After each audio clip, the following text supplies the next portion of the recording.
Starting में हम देखते हैं औरिया के पहले एक किंग को जो अपनी सेना के साथ मिलकर एक केव के अंदर जाता है।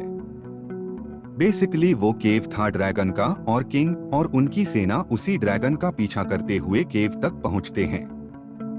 पर अचानक ड्रैगन के हमले के कारण किंग के सभी आदमी मारे जाते हैं और किंग कोई और रास्ता ना पाकर माफी मांगता है ड्रैगन से, जिससे किंग ड्रैगन की दया पर निर्भर हो जाता है।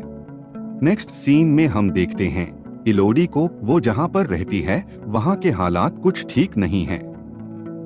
खाने के लिए पैसे नहीं है लोगों के पास और इसी इलोडी के लिए रिश्ता आता है बहुत बड़े घर से। इलोडी को औरिया की रानी इसाबेल से अपने बेटे प्रिंस हेनरी से शादी करने का प्रस्ताव मिलता है। अपने पिता के आग्रह पर इलोडी अपने लोगों को बचाने के लिए, उनके मदद करने के लिए, गरीबी दूर करने के लिए ना चाहते हुए भी शादी के लिए मान जाती है। शादी के लिए जब वो लोग औरिया पहुंचते हैं तो उन लोगों का स्वागत बहुत अच्छी तरह होता है। रहने के लिए कमरे दिखाए जाते हैं। पर रात को बालकनी में जब इलोडी जाती है तो उसे बाहर दूर एक आग नजर आती है। उसके बाद नेक्स्ट मॉर्निंग जब शादी फाइनल हो गई तब प्रिंस की मां इलोडी के पिता के साथ कुछ बात करते हैं और दूसरी तरफ इलोडी और हेनरी को शुरू में एक दूसरे में कोई दिलचस्पी नहीं थी, लेकिन जैसे ही उन दोनों घूमने के लिए जाते हैं तो उन्हें एक दूसरे के साथ अच्छा लगता है। पर इलोडी की स्टेप मदर को रानी इसाबेल के इरादों पर डाउट होने लगता है, जिसके कारण वह इलोडी से शादी खत्म करने के लिए कहती है। अगले सीन में इलोडी और हेनरी के शादी के बाद पहाड़ों में एक एंशिएंट रिचुअल के लिए वो दोनों पहुंचते हैं। पहले किंग और ड्रैगन के बीच हुए समझौते के बारे में क्वीन बताती है।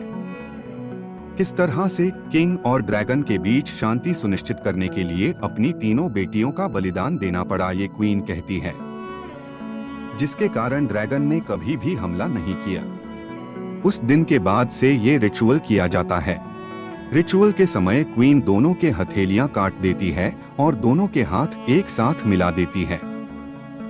उसके बाद हेनरी इलोडी को कैरी करते हुए एक नैरो पाथ पर ले जाता है और फिर क्वीन इसाबेल के आदेश पर उसे खाई से नीचे फेंक देता है। गिरने के बाद इलोडी मदद के लिए चिल्लाती है, पर जब कोई उसकी मदद करने के लिए नहीं आया तब उसे एहसास होता है कि वह एक एक्चुअल सैक्रिफाइस है। चिल्लाने की आवाज से ड्रैगन जग जाती है और इलोडी को आग नजर आती है, जो आग ड्रैगन की लगाई हुई थी।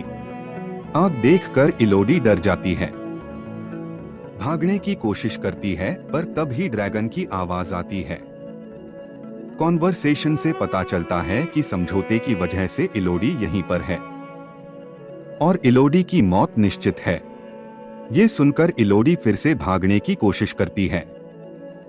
इलोडी को भागते देखकर ड्रैगन हमला करता है। आग के हमले की वजह से उसका पैर जल जाता है। अपने पैर को जलाने के बाद भी वह ड्रैगन से बच निकलती है। उसे केव के बाहर जाना था, इसलिए बाहर निकलने का रास्ता ढूंढना शुरू कर देती है। आगे चलने पर उसे कुछ दिखाई देती है, एक लाइट सोर्स। वहां पहुंचते ही इलोडी देखती है चमकने वाले कीड़ों से भरी एक जगह। वो अपनी ड्रेस को फाड़ कर उसी में कीड़ों को भर लेती है, जो अंधेरी केव में रोशनी का काम करे। कुछ देर चलने के बाद इलोडी को एक जगह पर पानी दिखती है।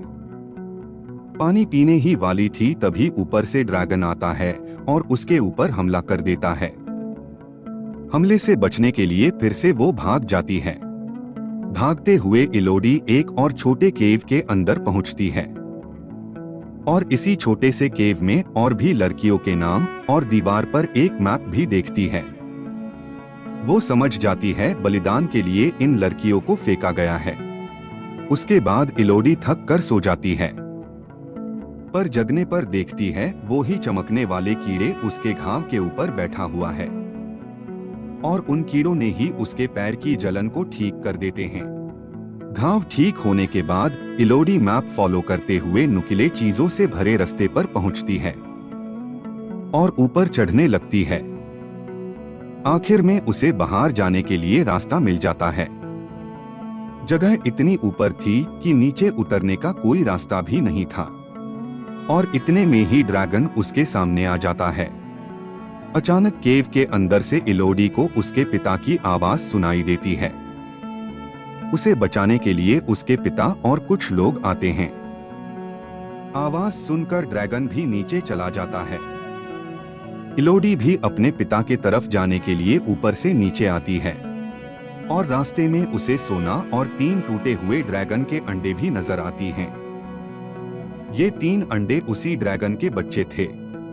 इसे देखकर उसे समझ आ गया था कि रिचुअल के समय जो बताया गया है वो पूरा सच नहीं है। ऑरिया के पहले किंग ने ड्रैगन के तीनों बच्चों को मार डाला था और इसी चीज का बदला ड्रैगन आज तक ले रहा है।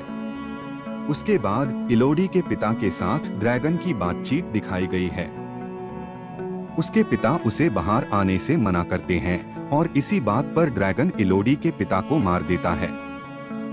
लेकिन ध्यान भटकने से इलोडी केव से भागने में सफल हो जाती है। वो अपने पिता के घोड़े पर बैठकर वहां से भाग जाती है। ड्रैगन उसके पीछे था हमला करने के लिए, पर इलोडी घोड़े से उतरकर चट्टान के नीचे छिप जाती है। गुस्से के कारण ड्रैगन घोड़े को जला देता है। इलोडी का बलिदान विफल हो गया है। इस बात से सतर्क होकर इसाबेल ने इलोडी की जगह उसकी छोटी बहन का किडनैपिंग करने का फैसला करती है। जब इलोडी अपनी स्टेप मदर से मिलती है तो सब जानने के बाद वो बहन को बचाने के लिए केव पर लौटता है, जिसे ड्रैगन ने चारे के रूप में जीवित छोड़ दिया है। इलोडी केव में पहुंचते ही कुछ तैयारी करती है ताकि वो ड्रैगन को डिस्ट्रैक्ट करते हुए अपनी बहन के पास जा सके, पर ड्रैगन वापस आ जाता है। यहीं पर ड्रैगन को इलोडी सच बताने की कोशिश करती है, पर ड्रैगन नहीं मानता। वो ड्रैगन का सामना करती है और उसे समझाने की कोशिश करती है कि उन्हें ओरियंस द्वारा धोखा दिया गया है। शादी में उनके कटे हुए हाथों को जोड़ने से दुल्हनों और ओरियन राजघरानों का खून मिल गया, जिससे ड्रैगन को लगा कि वो लड़कियां ओरियंस वंश के प्रिंसेसेस हैं। इलोडी पर विश्वास करने से इनकार करते हुए ड्रैगन फिर उस पर हमला करता है। दोनों तब तक लड़ते रहते हैं जब तक इलोडी ड्रैगन को खुद को जलाने के लिए धोखा नहीं देती। वो ड्रैगन को सच्चाई का यकीन दिलाती है। सच जानने के बाद ड्रैगन इलोडी को उसको मारने के लिए कहता है, पर इलोडी उसको नहीं मारती और चमकने वाले कीड़ों से उसे ठीक करती है। इसके बाद नेक्स्ट सीन में इलोडी ने महल में एक और सैक्रिफाइस की शादी में बाधा डालती है और रॉयल फैमिली की सच बताती है। इलोडी नई दुल्हन और उसके परिवार को भागने की सलाह देती है। उसके बाद ड्रैगन बदला लेने के लिए रॉयल फैमिली के साथ महल को जला देता है। यहीं पर ड्रैगन का बदला पूरी तरह से खत्म होता है।